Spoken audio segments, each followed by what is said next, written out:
Bom dia, boa tarde, boa noite, bonjour, bonsoir.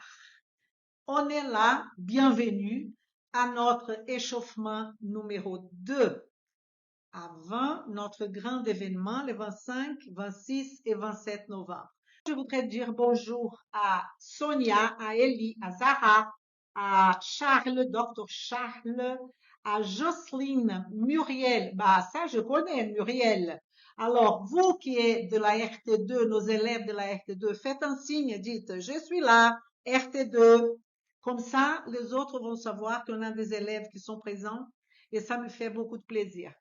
Alors, je fais comme ça, hein, je change ma tête tout le temps parce qu'il faut regarder qu'est-ce que vous écrivez. Il y a plein de choses qui se passent en même temps. Alors, Angélique, bonjour. Ellie, bonjour. Loulou, L-I-L-P, hello. Elle dit hello, je dis hello.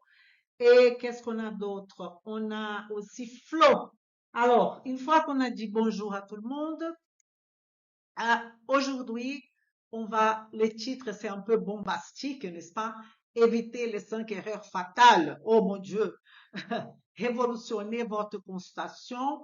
Mais avant de parler de cela, je voudrais vous dire que je suis Elisa Marceau, chirurgien dentiste naturopathe et spécialisée en nutrition fonctionnelle. Je vous montre de A à Z comment appliquer la nutrition fonctionnelle pour transformer des vies, la vôtre et celle de vos clients ou de vos patients.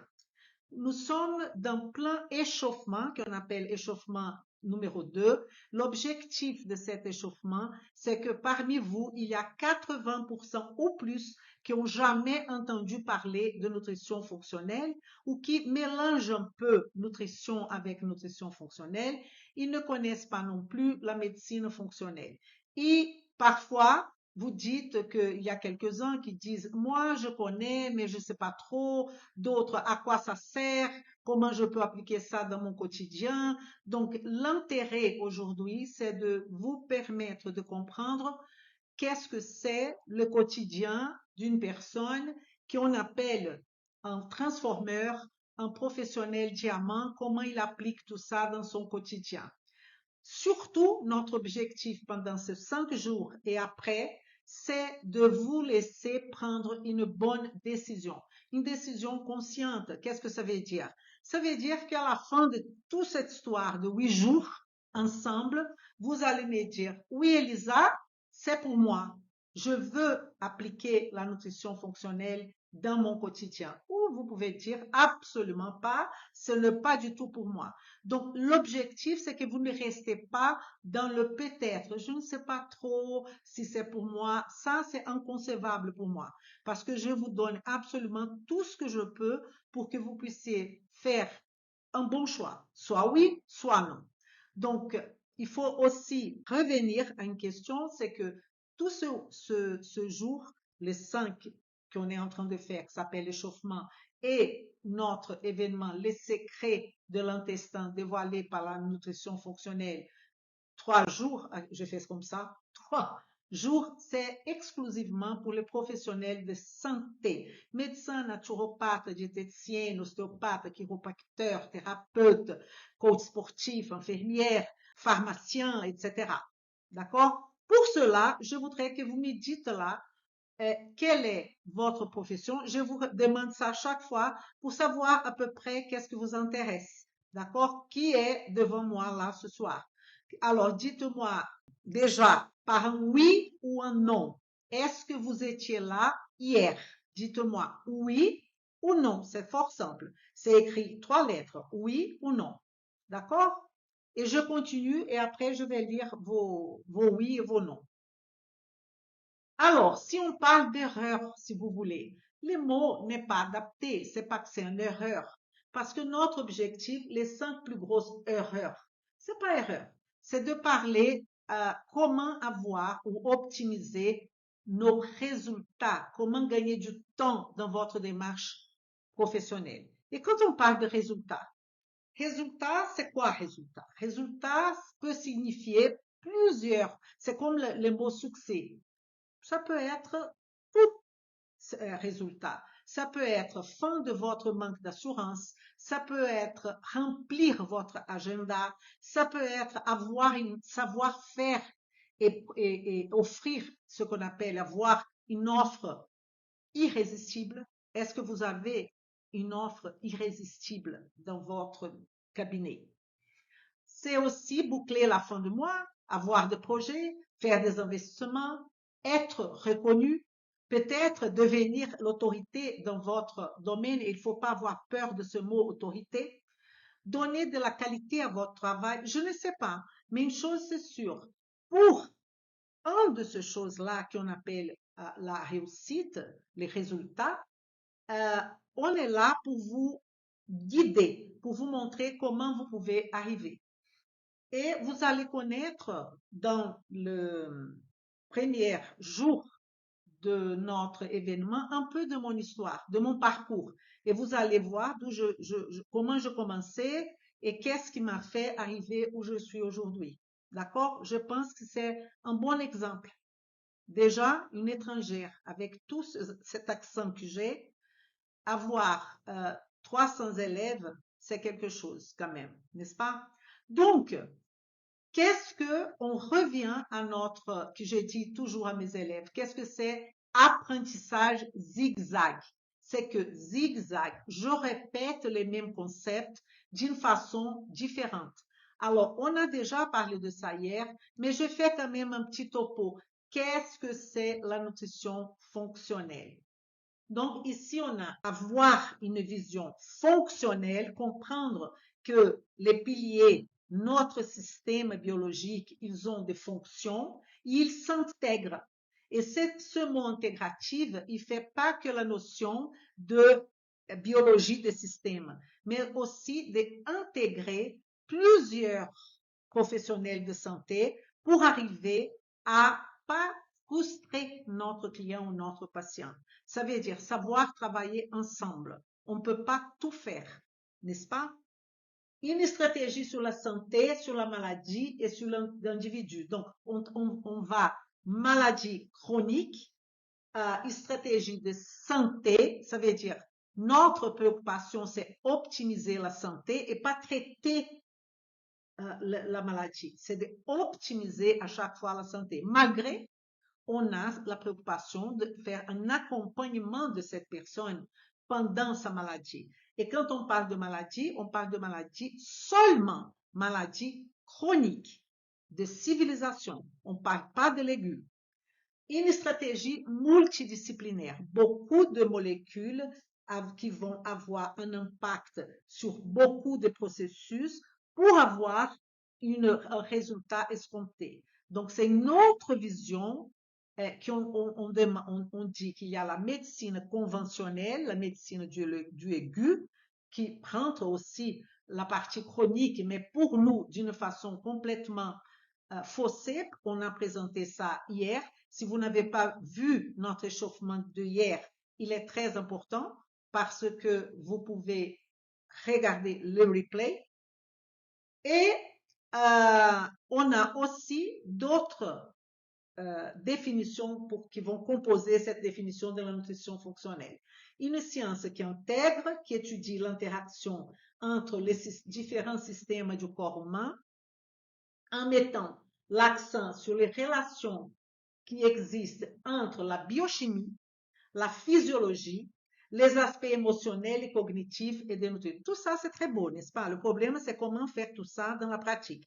D'ailleurs, hier, j'ai eu parmi vous une personne qui m'a, deux, je crois, qui m'a demandé, Elisa, est-ce que vous pouvez donner un exemple de biochimie personnalisée? On fera ça ce soir. C'est pour cela que je m'adapte à ce que vous me demandez. D'accord?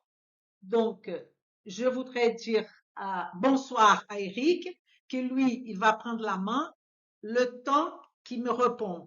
Combien de personnes? Il va vous mettre un peu plus à l'aise. Bonsoir Eric. Bonsoir à tous, bienvenue pour cet échauffement numéro 2. Donc, dans le chat, nous avons quand même une majorité de oui. Pour ceux qui n'étaient pas là, on a plusieurs qui ont vu le replay. Donc, l'accès au blog fonctionne bien. Parmi les professionnels, ben, c'est comme hier soir, nous avons quand même une diversité assez importante. N'hésitez pas à poser vos questions dans le chat, c'est moi qui note ces questions et puis après qui ferai l'intervention. Hein, donc même pendant que Élise parle, vous pouvez poser des questions sur la nutrition fonctionnelle et je sélectionnerai les plus pertinentes. Je laisse poursuivre Elisa. Alors, une question que vous avez aussi posée pendant votre questionnaire, parce que pour être là, vous avez répondu un questionnaire, on est d'accord. Donc, quel type de patient ou client, vous avez posé cette question, quel type de patient ou client bénéficie le plus de la médecine fonctionnelle ou de la nutrition fonctionnelle? Je pense que vous avez déjà la réponse. D'ailleurs, la différence entre médecine fonctionnelle et nutrition fonctionnelle, on a parlé hier. Mais aujourd'hui, la question est ça. Qui va bénéficier de cette nutrition fonctionnelle? Je pense que vous avez la réponse. Tous les patients qui souffrent de maladies chroniques, des conditions inflammatoires, des troubles digestifs, hormonaux, auto-immuns ou la prévention. Donc, on va faire la prévention, accompagnement, et comme je vous ai montré l'arbre hier, on va essayer d'amener tout ce genre au sol de l'arbre, sortir de la maladie, n'est-ce pas? Donc, tous qui peuvent bénéficier de la nutrition fonctionnelle sont ceux qui ont de déséquilibres chroniques, comme un besoin de perte de poids, comme avoir de la masse maigre, comme une sinusite, une hite n'importe laquelle, comme par exemple des problèmes à répétition, des altérations à la répétition. Donc, elle cherche à traiter les déséquilibres systémiques d'une manière globale en train de faire des interconnexions. C'est complexe, oui, mais comme je vous ai dit, tout ce qui est complexe, vous devriez célébrer parce que ce n'est pas beaucoup de gens et des professionnels qui connaissent ça et qui savent appliquer cela. Donc, les symptômes ouvrent les pistes pour enquêter sur l'étiologie. On s'intéresse aux symptômes que comme une question de chercher la cause sous-jacente et pas en tant que symptôme lui-même, signe symptôme lui-même. On a déjà pas mal parlé hier. Et ici, vous avez un bon exemple d'une métaphore que vous avez déjà vu ça un peu partout. Je ne sais pas si c'est un peu flou l'image pour vous, mais c'est pas grave. C'est un peu l'idée de l'arbre que je vous ai mis hier. On avait au sommet de cet iceberg tout ce qui est l'expression de la causalité, de l'étiologie des problèmes. Le diabète, l'arthrite, maladie cardiaque, maladie auto-immune, obésité, fibromyalgie, bon, enfin tout ce qui va exprimer dans notre corps, dans notre tête, dans notre émotionnel. Causes sous-jacentes, et c'est ça que je vais vous apprendre. Les déséquilibres hormonaux, inflammatoires, détoxification, tout ça fait partie de la nutrition fonctionnelle. Tout. Déséquilibre immunitaire, dysfonctionnement mitochondrial, déséquilibre digestif, absorption et microbiologique, les émotions toxiques, exposition à des produits chimiques toxiques, tout cela va expliquer, n'est-ce pas, cette axe du iceberg, ce qu'on voit. On voit la maladie, on voit le mal-être, on voit la souffrance, mais qu'est-ce qui est en dessous de là? Sont les processus biochimiques et ils font une interrelation entre un déséquilibre inflammatoire, évidemment, avec un processus de dysfonctionnement mitochondrial, avec des émotions, avec des expositions. Je le sais, dire ça, tout le monde dit. Mais Elisa, vous allez nous montrer comment concrètement vous faites ça. Oui, et je vais commencer par notre premier jour où je vais parler du 5 secrets de l'intestin, les 5 faces cachées de l'intestin dévoilées par la nutrition fonctionnelle. Là, vous allez voir comment on travaille, comment on fait les choses concrètement. D'accord? Pour l'instant, on est en train de vous montrer que cette stratégie, que cette vision qu'on appelle vision fonctionnelle et intégrative, elle est pour vous, professionnels de santé. C'est ça notre objectif. Et donc, je vous invite, vous êtes déjà inscrit, je suppose vraiment que vous êtes inscrit, pour 3 jours d'événements sur les secrets de l'intestin dévoilés par la nutrition fonctionnelle. Le 25 novembre, lundi, à 19h29 pile, on aura les faces cachées de l'intestin.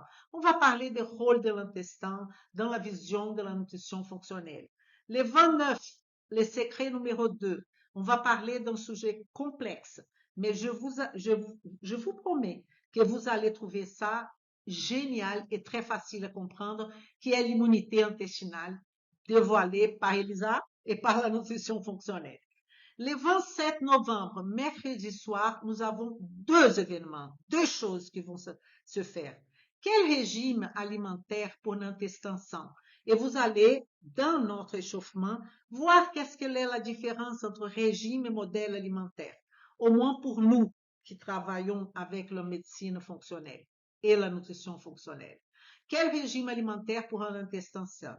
Et on va finir dans notre soirée en train de vous présenter la formation RT2, Route de la transformation 2.0 en nutrition fonctionnelle, qui est, à mon avis, votre opportunité d'apprendre comment appliquer la nutrition fonctionnelle dans votre quotidien et transformer non seulement votre vie, mais la vie de vos clients et vos patients. Je sais que tout ça donne une apparence de vente commerciale, hein, transformer la vie. Waouh! Je le sais, je le conçois. Mais vous allez voir que mes élèves vont vous donner beaucoup de preuves sociales. Ils vont vous dire comment ils ressentent cette formation. Et vous allez voir et prendre votre décision. Il n'y a aucun problème de ce côté-là. Pourquoi j'ai dit qu'on va transformer la vie, votre vie de professionnel de santé et la vie du client ou de votre patient? Commençons par la transformation pour les professionnels de santé. Transformation parce que vous aurez l'opportunité d'appliquer une vraie vision intégrative.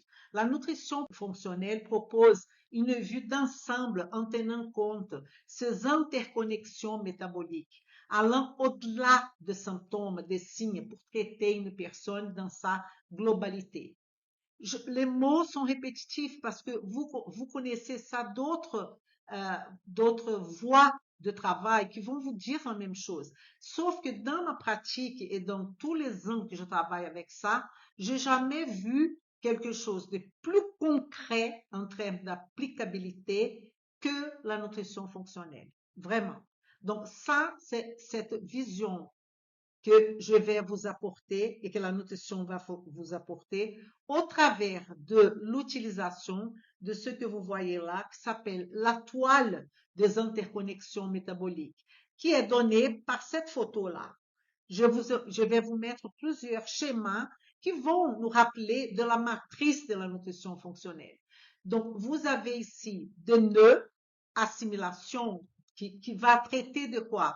Qui c'est le nœud qu'on va travailler dans les 3 jours qui vont venir, qui est la digestion, l'absorption, la fonction intestinale, l'intégrité intestinale avec d'autres piliers de notre corps. Quels d'autres piliers? Par exemple, les piliers défense et réparation, qui est le système immunitaire, l'inflammation, la réparation tissulaire. On a aussi les nœuds qui s'appellent énergie, le métabolisme énergétique. Est-ce que vous connaissez, peut-être pas, peut-être oui, les cycles de Krebs? Est-ce que vous pouvez m'expliquer pourquoi, dans la candidose, par exemple, la personne se sent fatiguée en utilisant comme explication le cycle de Krebs? Un exemple que je voudrais que vous méditez. Est-ce que vous connaissez la liaison entre inflammation et stress oxydatif sous un point de vue de NF-kappa-B, de stress oxydatif et d'inflammation? Est-ce que vous savez me dire ça? Est-ce que vous savez si quelqu'un vous donne un bilan sanguin normal, quotidien, que tous les médecins demandent le même, presque les mêmes types d'examens quand quelqu'un va faire un bilan annuel? Est-ce que vous savez détecter dans ce bilan si la personne a ou non un stress oxydatif, si la personne a ou pas une inflammation chronique de bas grade. Vous voyez que quand je dis ça, je ne suis pas en train de donner un diagnostic de diabète, un diagnostic de cancer, mais je suis en train de donner un diagnostic nutritionnel. Diagnostic nutritionnel va au-delà aussi de dire qu'il manque de la B12, qu'il manque de la B9. C'est quel est l'impact de ça sur le corps. Et ça, vous pouvez analyser un bilan et nous dire, est-ce que vous êtes capable de dire ça?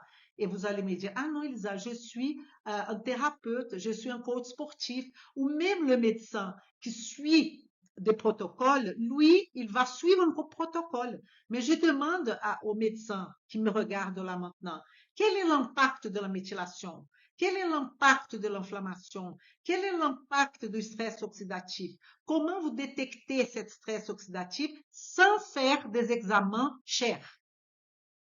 Sans faire des examens chers. Parce que beaucoup de gens se disent qu'ils sont dans la médecine fonctionnelle, dans la médecine intégrative, mais ils vous demandent des examens qui sont affreux en termes de prix. Je vais vous montrer de A à Z comment analyser ces examens qui sont valables pour la nutrition fonctionnelle, comment analyser les examens du quotidien.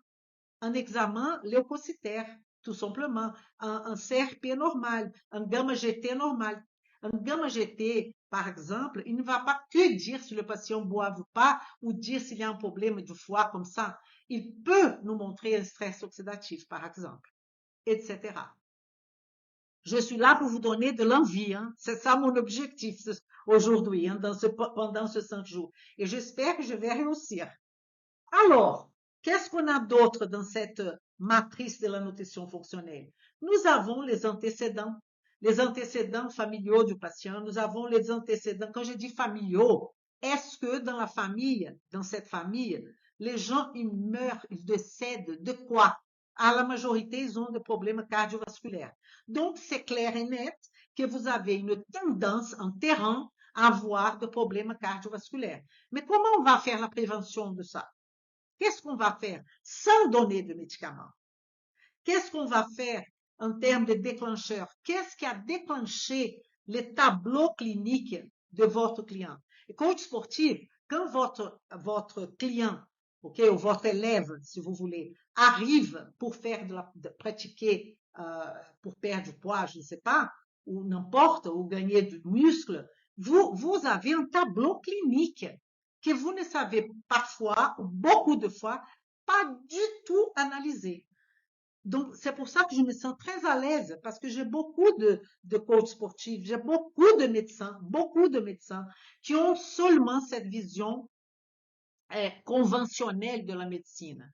Et quand vous venez dans la médecine fonctionnelle, vous allez comprendre que c'est pas astérisque, c'est pas protocole qui va résoudre, qui va donner vraiment une solution à votre client. Et on va diminuer ce nombre de personnes qui sont en errance en France, au Brésil, partout dans le monde, n'est-ce pas? Et il y a une autre chose que peut-être vous êtes en train de poser une question aussi. Elisa, si cette médecine fonctionnelle que vous parlez tant, si cette nutrition fonctionnelle, elle est aussi spectaculaire, pourquoi tout le monde ne l'utilise pas? Peut-être vous êtes en train de poser cette question parce qu'elle va contre le status quo. Elle va contre la prescription de médicaments à la folie. Elle va contre la prescription de chirurgie bariatrique comme ça. Elle va contre plusieurs status quo. Et beaucoup de médecins, c'est pas qu'ils sont contre, ils ne connaissent pas. Et tout ce qu'on ne connaît pas, on est déjà contre parce qu'on ne connaît pas. Et au fur et à mesure qu'on parle, parce que pourquoi je fais ce travail? Parce que je veux que vous soyez de l'autre côté de la barrière et vous commencez à parler aussi. Parce que je ne peux pas faire le travail tout seul. La France, le pays francophone, je parle de pays francophones, sont encore très immatures par rapport à la médecine et la nutrition fonctionnelle. Les pays qui sont beaucoup plus développés sont les pays comme le Brésil et les États-Unis de l'Amérique. Il y a peut-être un peu d'évolution au niveau de l'Angleterre parce que là, l'Institut en médecine fonctionnelle qui s'appelle Institute of Functional Medicine a une antenne en Angleterre. Mais en France, il n'y a rien. Il n'y a absolument rien. Il y a moi, ok? Et il y en a d'autres, évidemment, qui disent travailler avec la médecine fonctionnelle, mais ils mentionnent jamais l'Institut de médecine fonctionnelle, qui sont les créateurs de cette histoire, ok? Sont eux qui ont créé ça. Donc, il faut donner à eux cette bâton de créateur et pas dire que j'ai créé la médecine fonctionnelle. Ça, c'est pas possible. Et il y a d'autres variantes, la médecine intégrative, etc. Mais la beauté de la médecine et de la nutrition fonctionnelle est de vous montrer comment vous allez réfléchir. Comment réfléchir quand un client, un patient arrive chez vous et vous ne savez pas par où commencer et que vous pouvez donner une solution, même si cette solution ne passe pas que par vous.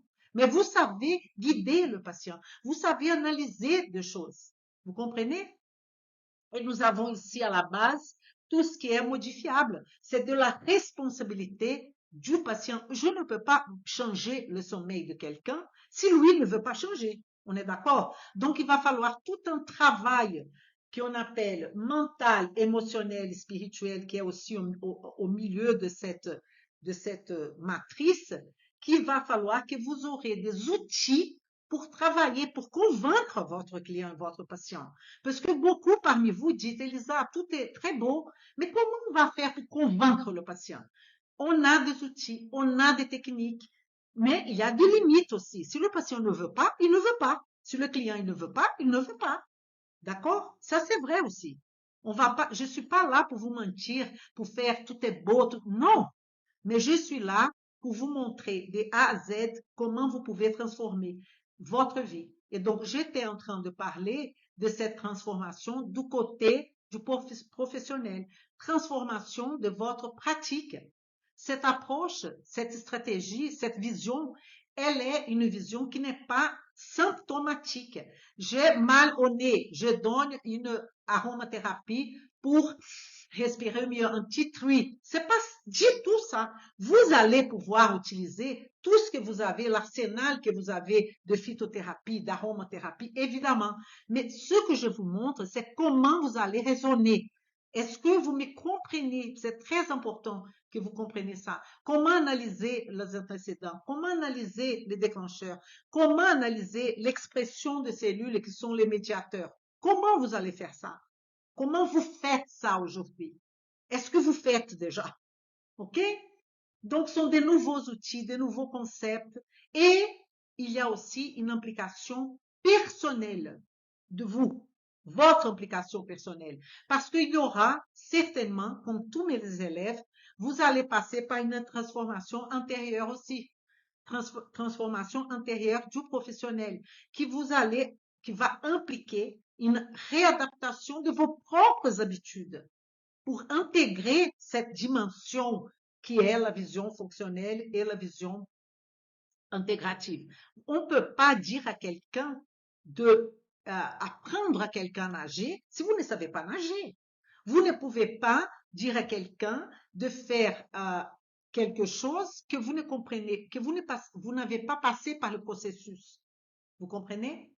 Ah, ça veut dire que je vais faire du jeûne, je n'ai pas dit ça. Vous allez voir comment ça va se faire. Mais il y a ce côté de l'impact émotionnel chez vous aussi. Et pour les patients, Élise, pour mes patients ou pour mes clients, ou pour vos patients, vos clients, quel est l'impact? Pourquoi je vais faire ça? Parce que vous allez travailler avec la responsabilité du client, mais le plus important, c'est que le patient va s'en sortir. Le patient va s'en sortir si vous travaillez bien, si vous savez lui montrer les éléments du modifiable, si vous savez le convaincre par rapport à son modèle alimentaire, pas son régime alimentaire, son modèle alimentaire, ses exercices physiques, la gestion de son stress. Le patient, les clients, la population, ils écoutent ça tout le temps, mais ils écoutent, ils entendent, mais ils n'écoutent pas. Ils entendent, mais ils n'écoutent pas. Ils ne mettent pas en pratique. Nous-mêmes, on ne met pas en pratique. Vous connaissez combien de personnes en surpoids sont professionnels de santé? Combien? Pourquoi? il y a des problèmes. On est d'accord. Pourquoi ils vont pas, ils ont des difficultés à mettre ça en place? Parce que nous sommes des êtres humains. Et donc, il va falloir prendre ça en compte et pas simplement donner un protocole. Le protocole ne marche plus. Protocole, il est bien quand quelqu'un arrive à l'hôpital avec un problème aigu. Il y a tout un protocole et ça marche. C'est pas le cas de problème chronique. C'est pas le cas. C'est plus que prouver ça. Le patient, il va prendre conscience des causes profondes. Il va comprendre que le Covid, la discussion, c'est pas vacciné ou pas vacciné, que le problème, c'est l'immunité de la population qui est au niveau chaussette. Parce qu'ils mangent mal, parce que il faut manger, il faut avoir du plaisir. C'est pas comme ça. Parce qu'aujourd'hui, qu'est-ce que c'est avoir du plaisir? Il y a le plaisir qui va apporter quelque chose de positif, mais il y a le plaisir que la personne va payer. Et le paiement, c'était le décès du Covid. Est-ce que vous connaissez quelqu'un qui était en pleine santé, pleine forme, qui est décédé du Covid? Ne viens pas me dire oui, je connais, parce que vous ne connaissez pas. Vous pensez qu'il était en bonne santé, mais il n'était pas. Il a toujours un problème, une allergie, une sensibilité, un problème immunitaire. C'est évident, ça. C'est évident. Est-ce qu'on a aujourd'hui, dans la population francophone, des vitamines D gratuites? Ben non, ben non. Donc, et c'est pas que la vitamine D, parce que vitamine D sans la K2, ça va pas marcher. Tout ça a un coût pour le gouvernement. Et le gouvernement, malheureusement, mais on va pas discuter politique. Donc, qu'est-ce qu'on fait? On travaille avec nos armes, notre possibilité. OK? C'est ça que je vous invite à faire. C'est pour offrir à la population solutions et transformations durables. Perdre du poids facile, perdre du poids, tout le monde perd du poids. Mais rester dans cette condition une fois que la personne a perdu du poids, ah là oui, c'est difficile. Tout le monde a une formule pour perdre du poids. Perdez du poids 10 kilos en 3 jours, 10 kilos, non, 10 kilos en 3 jours, j'exagère, mais 10 kilos en 2 mois, 5 kilos, je ne sais pas. Ça, c'est pas le problème. Ça, ils ont même de plats qui viennent déjà faits pour acheter. Mais comment ça? Elle est où l'éducation de ce patient? Elle est où la prise de conscience? Et après, il y a toujours dans la perte de poids un rebond, toujours, si on veut ou pas. OK? Après ce rebond de combien? De 10%, 20%, où la personne va, la pauvre, regagner tout ce qu'elle avait perdu et parfois plus, sinon fréquemment. Je parle de tout ça. Alors, je suis là pour parler des 5 plus grosses erreurs de la première consultation, n'est-ce pas? Donc, on va commencer par la première erreur. Qu'est-ce que serait cette première erreur? C'est écrit là. Ne pas travailler la vraie raison du patient ou du client. Chaque fois que je dis patient, ça veut dire client, client ou patient. On est d'accord par rapport à ça. Eric, est-ce qu'il y a de commentaires ou quelque chose à nous dire par rapport à tout ce que je viens de dire? Peut-être vous avez dit quelque chose. Tu as bien répondu à une question qui était comment accompagner le consultant à dépasser ses résistances au changement proposé. Ça, dans l'alliance thérapeutique, tu as répondu. Après, non, il y a très peu de questions, je suis surpris. Par contre, il n'y a pas non plus de like, de petits cœurs, comme quoi ils sont d'accord avec toi. Donc ça, n'hésitez pas à donner votre avis et arrêtez d'être un peu silencieux, quoi. On est là pour répondre à vos questions, donc posez-les, posez-les, posez-les. Bah, peut-être je parle beaucoup, hein, je laisse pas les gens, je sais pas. Peut-être vous êtes en train de concentrer sur ce que je dis, j'en sais rien. Donc, donnez-moi quelques pistes si je suis dans la bonne piste pour vous, si ça vous parle, ok? Donc, première chose qu'on va parler, c'est de ne pas travailler la vraie raison du patient. Qu'est-ce que je vais dire par là? C'est que quelqu'un arrive dans votre cabinet, dans votre espace de travail. Par exemple, hein, et une personne dit, je suis venue pour mes genoux. J'ai beaucoup de douleurs dans le genou. Donc, il y a l'ostéopathe, il y a le chiropracteur, je pense aussi à un coach sportif, à un médecin, à un naturopathe. Tout le monde est concerné par ces douleurs de genoux d'une façon ou d'une autre. Lors de la première consultation, il est très prématuré de déduire la cause sous-jacente des symptômes d'un patient ou d'un client qui a un problème de genou. Vous n'avez pas fait une collecte d'informations approfondie. Ce genou peut être un problème local, peut être aussi un problème sous-jacent. Ça veut dire une inflammation chronique de bas grade, un problème intestinal aussi. Ah, Elisa, c'est vrai? Oui, oui. Pourquoi vous commencez à traiter immédiatement ce genou?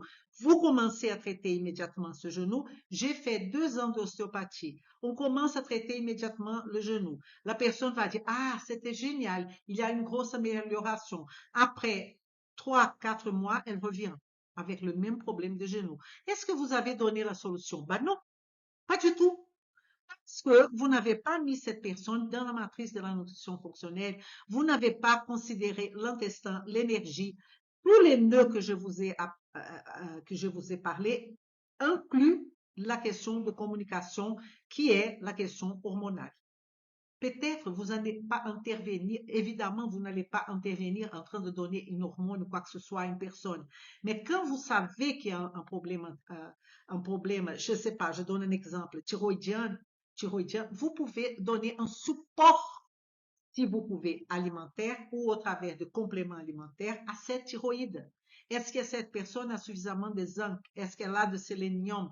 Qu'est-ce qu'elle mange? Comment elle a l'absorption intestinale? Parce que peut-être elle mange bien, peut-être elle mange très bien, mais elle n'absorbe pas parce qu'elle a un SIBO, parce qu'elle a un SIFO, parce qu'elle a un syndrome de l'intestin irritable, parce qu'elle a un problème au niveau, par exemple, de l'ésophage ou peut-être dans son estomac. Peut-être elle prend, ça fait des années des IPP, donc elle a une hypochloridrie. Comment vous allez raisonner tout ça? Comment vous allez penser à tout ça? Parce que vous pouvez penser des choses comme ça. OK, mais je fais quoi avec toutes ces informations? Vous allez voir dans la FT2. OK? Un autre erreur. Donc, il ne faut pas faire ça. Commencez par demander l'alimentation du patient. Ça, c'est une erreur horrible. Qu'est-ce que vous avez mangé hier? Mais quel est l'intérêt de poser à une personne qu'est-ce qu'elle a mangé hier?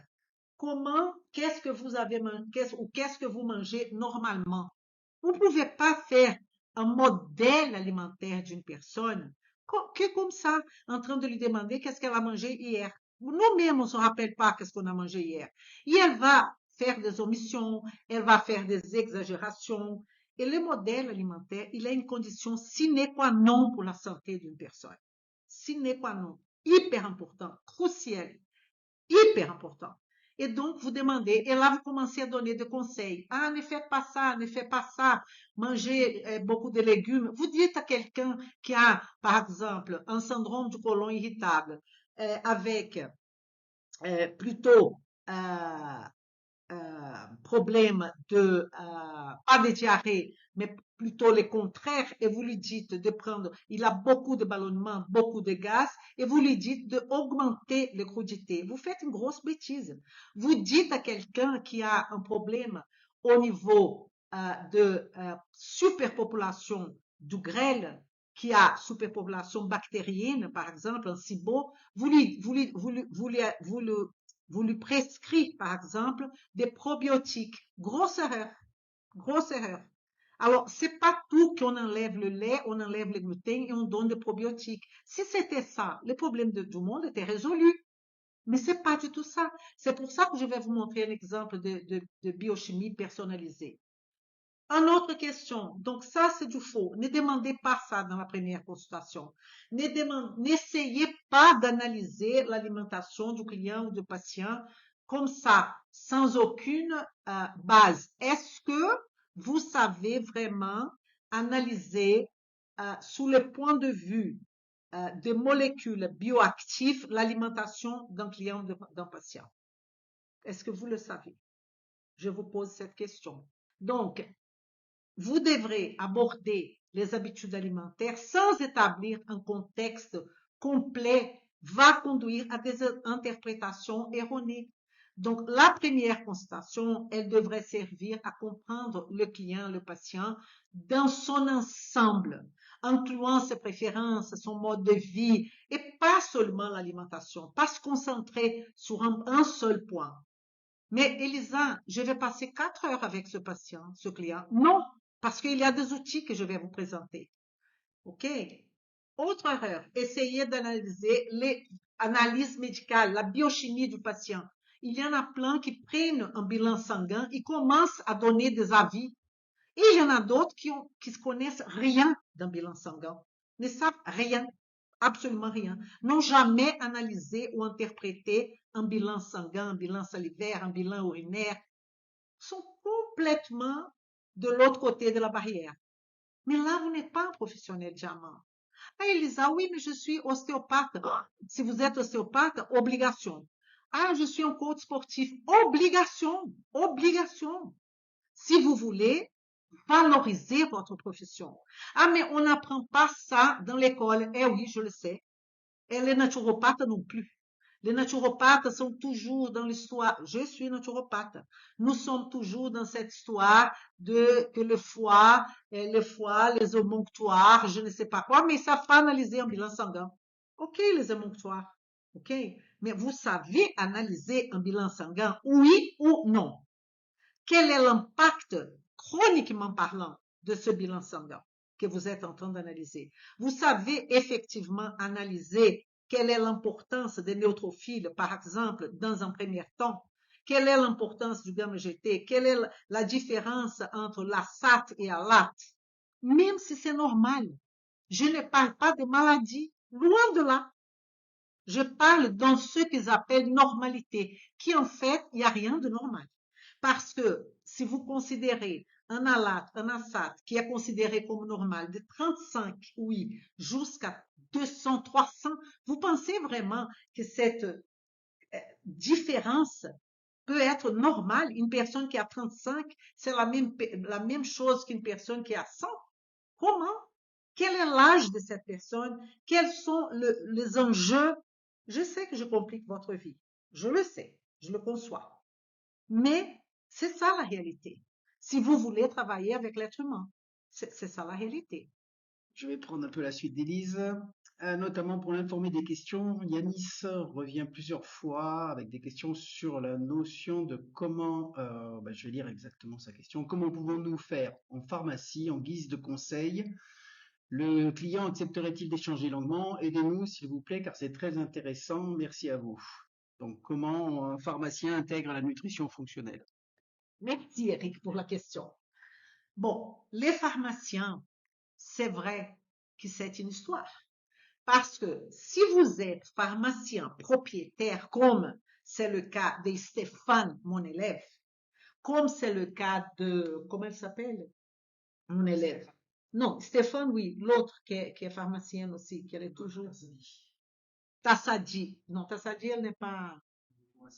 Vous allez voir une elle va donner je vais vous rappeler de ça pendant notre formation, notre événement. Je crois que c'est le premier ou deuxième jour. Elle va parler en tant que pharmacienne. Si, le site la présente, qui est pharmacienne, je vais le répéter. Elle est là? Ah, il y a Marie qui est là. Donc, les pharmaciens, vous avez des possibilités de capter votre avatar. Ça veut dire, vous allez choisir parmi toute cette clientèle-là, votre avatar, avec qui vous voulez travailler. Vous voulez travailler avec femmes ménopausées, par exemple, et vous allez proposer la médecine fonctionnelle au travers, ou la nutrition fonctionnelle, au travers d'une consultation sérieuse. Vous ne pouvez pas faire au niveau du balcon, qu'on dit, né?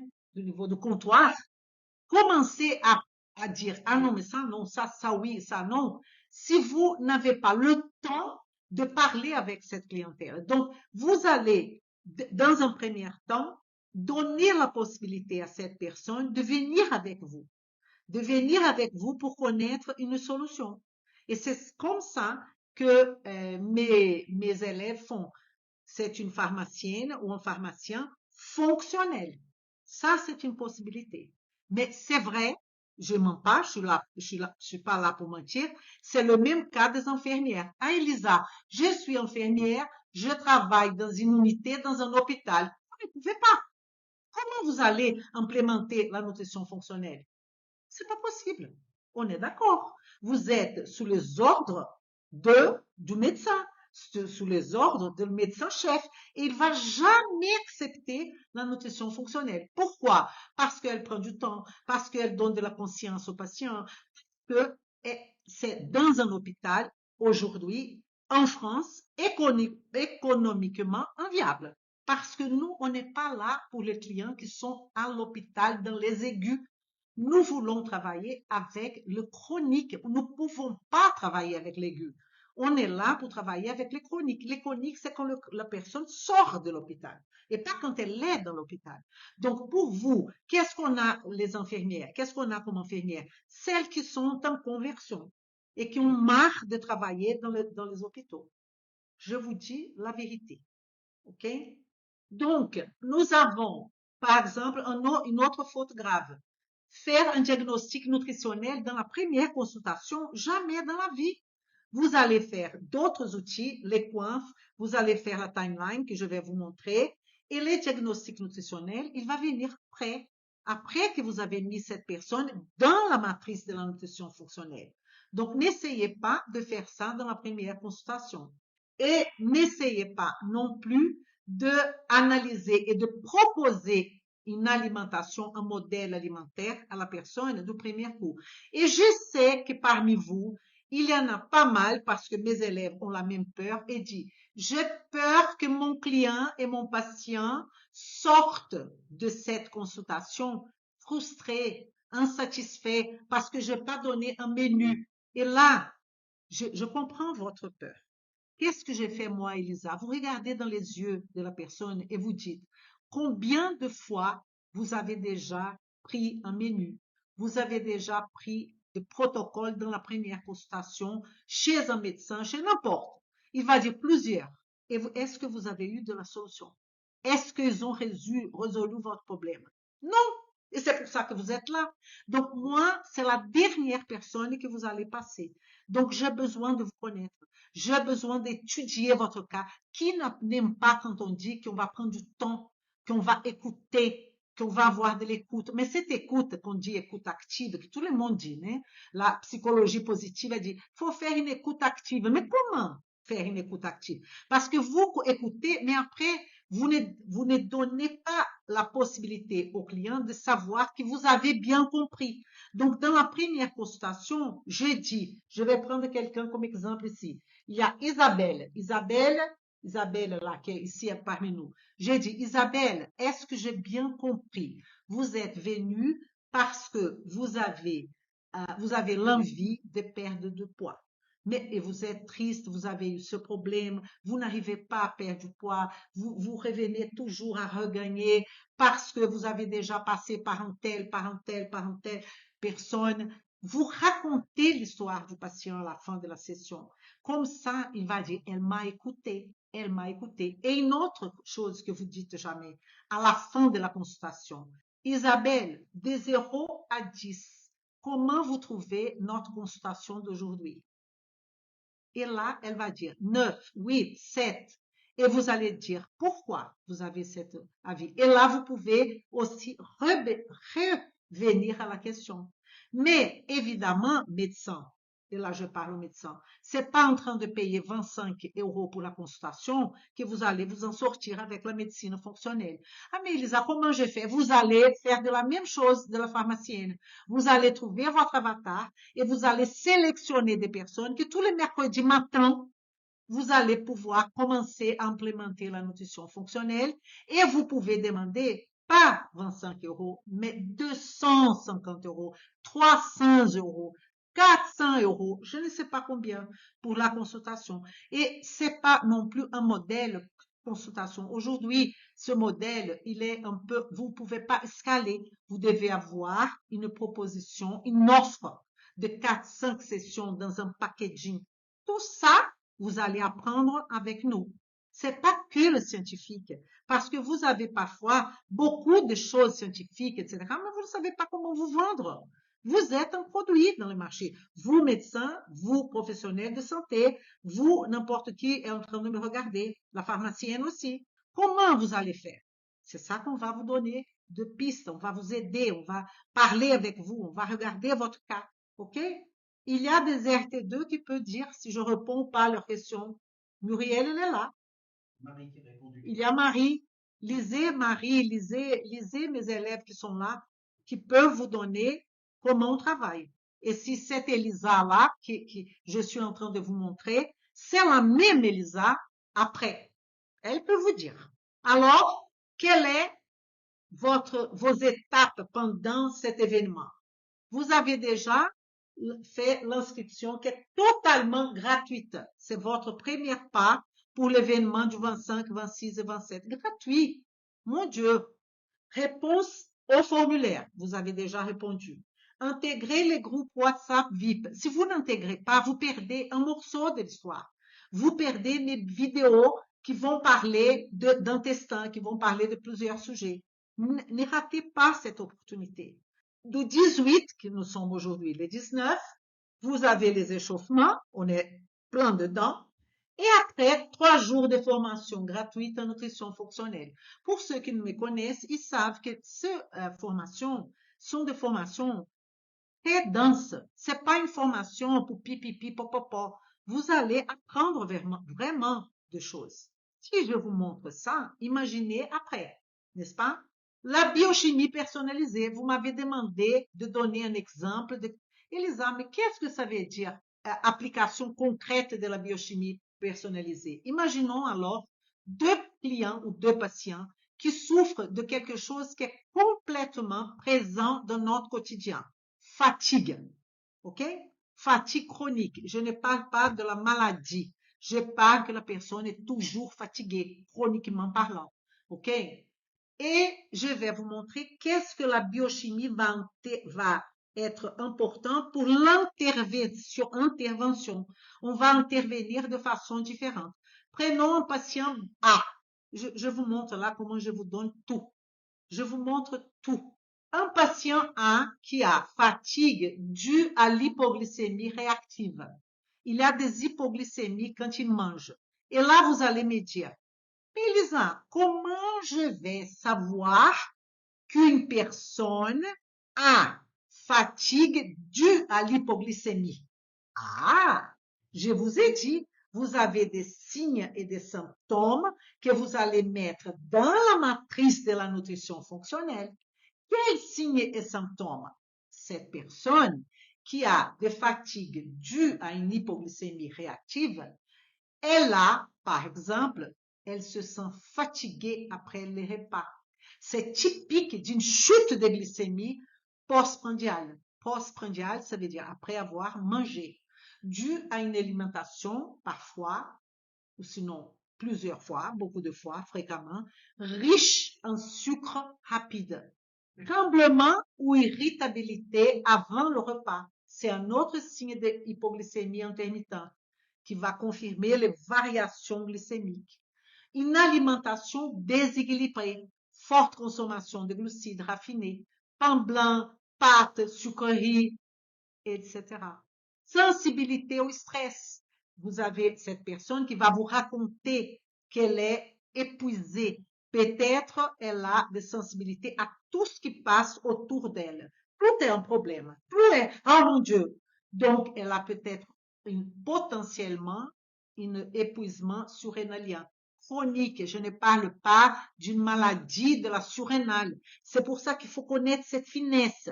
Elle a un épuisement surrénalien lié aux fluctuations hormonales. La surrénale, elle est la maître des hormones, cortisol, elle est la brique des hormones sexuelles. Donc, elle est hyper importante, induite par l'hypoglycémie. OK?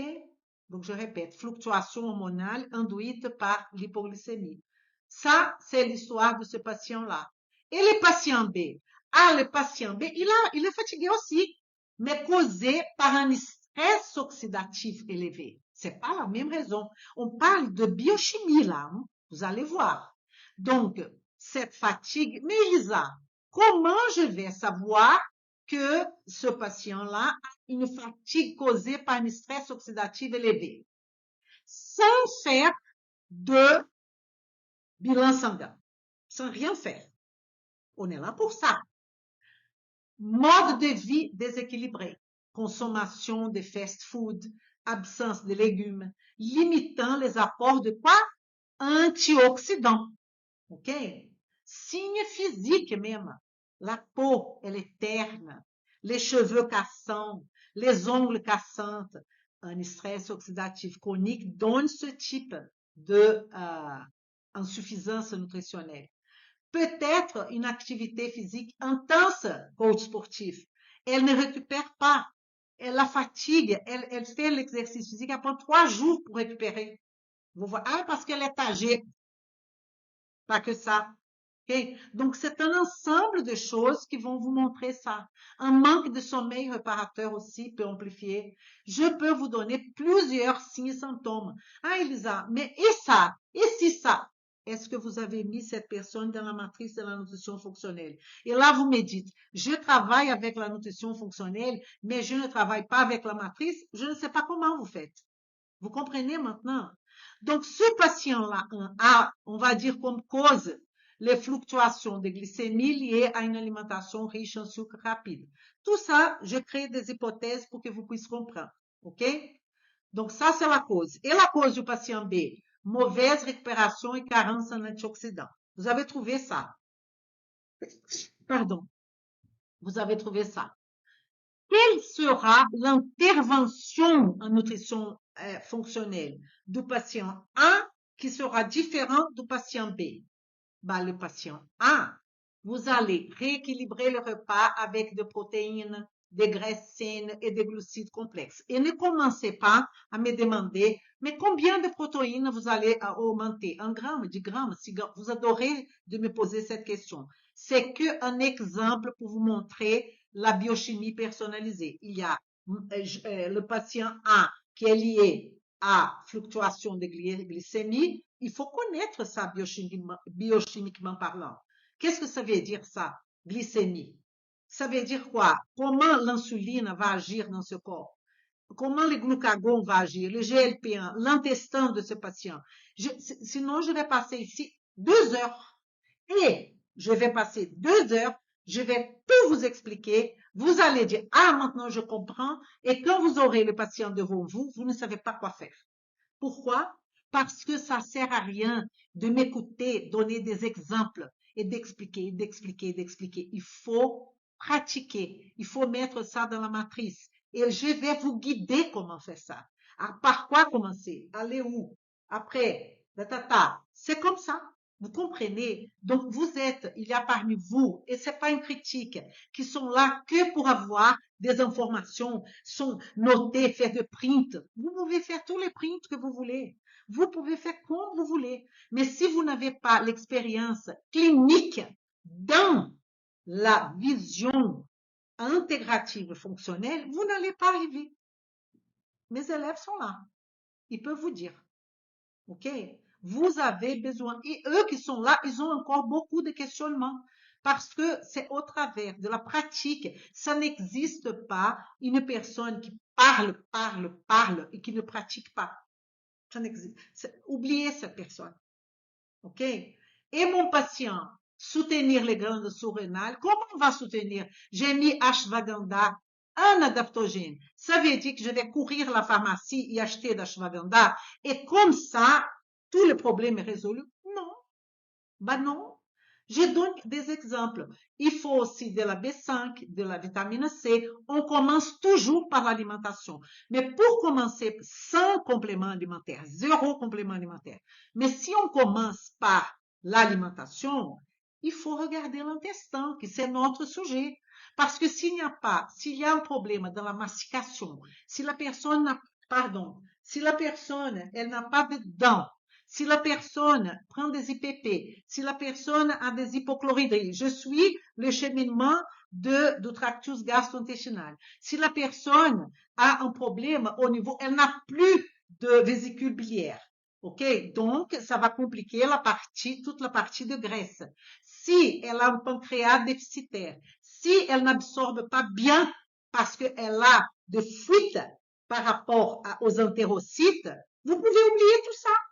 Intervention de l'autre côté, introduire des aliments riches en soufre et polyphénol. Vous avez analysé l'alimentation de votre patient.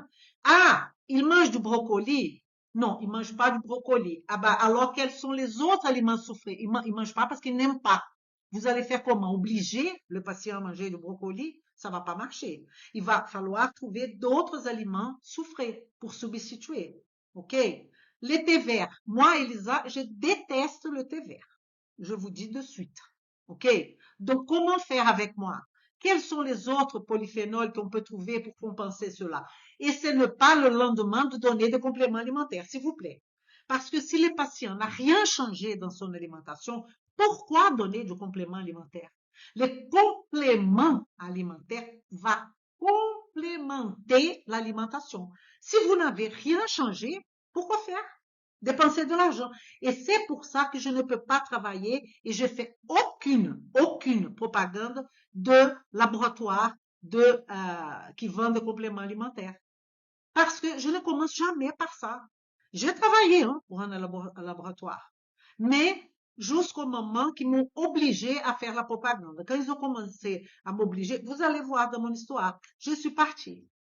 Parce que moi, je ne fais pas de propagande de laboratoire. Parce que parfois, vous pouvez tout simplement guérir une personne sans complément alimentaire. Mais est-ce que c'est possible dans tous les cas? Non. Et parfois, même dans la majorité des cas. Parce que les gens mangent vraiment très mal. Et ils ont déjà arrivé à une condition de non-vitalité. Ils ont déjà un prédiabète. Ils ont déjà des questions on ne peut pas revenir en arrière. Donc, il va falloir compenser par des compléments alimentaires. OK? Comme les oméga 3. L'oméga 3 est, si vous voulez ou pas, il a de la résolvine. Donc, il aide à résoudre le problème inflammatoire. Donc, c'est une bonne chose, l'oméga 3. Mais combien de EPA? Combien de DHA? Pour qui? À quel moment? Vous voyez? C'est pas pour tout le monde, tout le temps. Et ça coûte cher, ce truc-là. Donc, ne pensez pas, je voudrais aussi démystifier ça. Ah, Elisa, mais la médecine fonctionnelle, la nutrition fonctionnelle, elle utilise beaucoup de compléments alimentaires. C'est vrai aux États-Unis. C'est vrai. Mais c'est pas Elisa. Elisa, je ne suis pas une disciple de AFM. J'utilise leurs outils, j'utilise leur vision, mais j'ai la réalité. La réalité, c'est le prix. Il faut jouer avec ça aussi. D'accord? Magnésium pour le sommeil. Et il y a des gens qui disent à une personne, vous prenez du bisglycinate de magnésium, vous prenez des oméga 3, vous achetez du curcuma, vous achetez, la personne, elle vient avec un paquet que le pharmacien seront très contentes, mais ça va pas résoudre le problème de la personne et vous le savez bien parce que cette personne ne pourra pas il y a quelque chose qui dans l'aliment qui s'appelle synergie et qui vous pouvez acheter le complément que vous voulez. Il n'y aura pas cette synergie entre les molécules bioactives. Une carotte, elle n'a pas que du carotène, que du bêta-carotène, vous comprenez bien. Elle a plusieurs d'autres éléments qui vont faire de la carotte ce qui est la carotte. Et il y a des gens qui ne peuvent pas manger de la carotte. Tout ça, il faut prendre en compte. Par où commencer? Il y a ce fameux coinf. Je vous montre ici un morceau de cette coinf qu'est le questionnaire. Votre assimilation, si est gênant, le patient va répondre est-ce qu'il y a de nausées, de diarrhée, de constipation, de ballonnement, de brûlure d'estomac. Il va marquer. Ça, c'est les coinfs que je parle tout le temps, les questionnaires en nutrition fonctionnelle. On va lui demander de son immunité, de sa réparation. Vous voyez, on va poser des questions de chaque nœud pour le patient. Ah, Elisa, pourquoi vous ne me donnez pas ce questionnaire? Ça sont les gens qui veulent filer de trucs, pomper. Vous allez faire quoi avec ça? Vous allez appliquer ça comment? Il est là, oh, vous voulez copier l'assimilation, elle est là. Vous voulez copier l'immunité et réparation, elle est là. Vous avez déjà 2 points de questionnaire. Mais il y a des questions ouvertes. L'objectif ici, c'est pas que vous puissiez pomper des informations, parce que information reste information. Vous avez besoin de connaissances appliquées et pas d'informations. Information, vous pouvez demander au IA, l'intelligence artificielle. Vous pouvez demander à votre voisin. Vous pouvez demander à tous les cours qui sont dans le YouTube, dans je ne sais pas où, qui vous offrent tout ça. Mon propos, c'est de vous montrer de A à Z comment appliquer la nutrition fonctionnelle pour transformer votre vie. Je vous donne tous les outils. Je vous donne même le marketing éthique. Comment je vais me vendre, Elisa? Je vous donne cette notion. Il va falloir après, en ce qui concerne le marketing, développer un peu plus. On est en train de voir ça pour nos élèves. D'accord? Établir une alliance thérapeutique existe. Je vais vous donner énormément de techniques. Cette technique, elle est hyper connue. Les techniques du petit vélo. Qu'est-ce que c'est la technique du petit vélo? Vous êtes en train de parler avec votre client. Il y a trois positions. Le soi, c'est vous-même.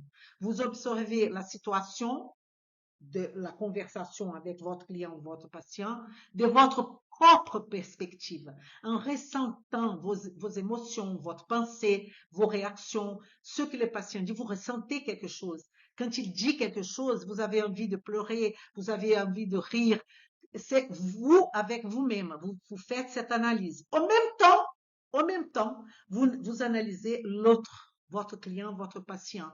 Vous prenez le point de vue de cette personne. Par exemple, ce client va essayer qu'est-ce qu'il ressent, comment il bouge ses yeux, comment il se comporte. Est-ce qu'il est content avec vous? Est-ce qu'il ment ou est-ce qu'il dit la vérité? Et il y a une position, que c'est le petit vélo, qui est une position d'observateur, une position neutre. Ce petit vélo a plusieurs noms. Vous pouvez trouver un autre nom dans la PNL, la programmation neurolinguistique, qu'il a la position de soi, la position de l'autre et la méta-position. Ça, c'est vient de la PNL. Vous savez, c'est qu'un changement de nom. Hein? Donc là, dans la psychologie positive, il n'y a que ceux qui disent petit vélo. Donc, c'est observateur neutre. Vous adoptez une perspective extérieure où, autant que je suis là en train de vous parler, je m'observe. Je m'observe. Ça, c'est l'observateur objectif. Vous allez observer votre interaction sans jugement avec votre client, de votre client avec vous. Et ça va vous guider votre comportement. Comment faire? Vous avez dit, comment faire? Comment convaincre un patient? Vous avez besoin de cette technique. Vous avez besoin de la technique du miroir aussi, que vous allez faire un miroir de la voix de votre client, du gestuel de votre client. Et après, votre client va commencer, ou votre patient va commencer à vous imiter. Ah, Elisa, on va faire la PNL dans votre formation? Non, j'ai fait la PNL et j'ai choisi les éléments qui sont cruciaux, qui vont beaucoup vous aider de la PNL, de la psychologie positive, qui, je vous donne déjà tout prêt. C'est ça l'objectif. D'accord? Et construire une timeline. Je vous montre ici l'exemple d'une timeline. Vous voulez faire un print, faites-le. Faites-le. Ici, vous avez une personne depuis qu'elle est née. Cette personne a 3 ans, à 4 ans, à 10 ans. À 10 ans, elle avait douleur abdominale, l'école manquait, elle avait une évaluation gastro-intestinale, elle n'a jamais fait des ondes. Ça, c'est le truc que les gens nous racontent. À 34 ans, elle a divorcé. Elle a eu un accouchement à voix basse à 27 et à 29 ans, etc., etc. Ah, Elisa, ça veut dire que n'importe quel patient, vous allez prendre depuis qu'il est né jusqu'à aujourd'hui. Non, non. Je ne vais pas perdre mon temps avec quelque chose. Non, vous allez avoir l'habitude de savoir dans la ligne du temps du patient qu'est-ce qu'il va falloir demander. Et comment je vais savoir ça? Parce que vous avez demandé au client, au patient, de remplir les quiz, les questionnaires en nutrition avant qu'il vienne. Vous gagnez du temps. Quand il va venir, vous savez quoi poser comme question. Mais vous savez quoi poser comme question le lendemain que je vous donne le quiz? Non, il va falloir pratiquer. Donc, je voudrais bien montrer la vie en rose. Ça veut dire tout est hyper facile. Vous allez commencer la RT2 et le lendemain. Non, non, mais je vous invite pour quelque chose qui va transformer votre vie, je vous dis, et de votre client et de votre patient. Mais je ne peux pas vous mentir. Ça ne sert à rien de vous mentir. OK? Et la prescription. Cette prescription, dans la première consultation, je suis toujours dans la première consultation. Là, vous allez demander à cette personne une enquête alimentaire. Une enquête alimentaire de 7 jours. Mais ce n'est pas l'enquête alimentaire que vous avez l'habitude. Qu'est-ce que vous avez mangé le matin, à midi, le soir, l'après-midi? Non, il y a une enquête alimentaire toute spéciale. Et là, vous allez me dire, vous n'allez pas me montrer votre enquête alimentaire. Je peux vous montrer au long de la formation de cette jour-là. Peut-être je vais vous montrer. Mais vous pompez des choses comme ça, un morceau ici, un morceau là. Donc, vous allez avoir un puzzle que vous ne savez pas quoi faire. On est d'accord. Mais je peux. Vous pouvez faire un print de ça si vous voulez. Examen nutritionnel classique ou non, vous allez demander si vous voulez. Si vous voulez, c'est pas si vous pouvez. OK? Examen nutritionnel, on peut tous demander. Nutritionnel. OK? Vous pouvez demander à la personne, est-ce que vous avez un bilan sanguin chez vous? Si vous n'avez pas le courage ou le droit de demander un bilan sanguin. Vous pouvez analyser. Rapports médicaux. Vous avez des rapports médicaux chez vous en train de parler de votre hypothyroïdie. Et vous pouvez donner des questionnaires spécifiques de hyperpérité intestinale, questionnaires spécifiques de ménopause, mais après que vous avez connu la personne, de hypertension ou de je ne sais pas. On a plusieurs questionnaires. Mais je voudrais vous dire quelque chose. Ce n'est pas le questionnaire qui va résoudre votre problème. Ce qui va résoudre votre problème, c'est apprendre à réfléchir. Est-ce que, Eric, tout va bien? Est-ce qu'il y a des questions? Parce qu'on va finir pour ce soir. Je vous donne ici notre sujet de demain. Comment analyser et proposer l'alimentation de votre client et patient? Ça, c'est un sujet hyper important.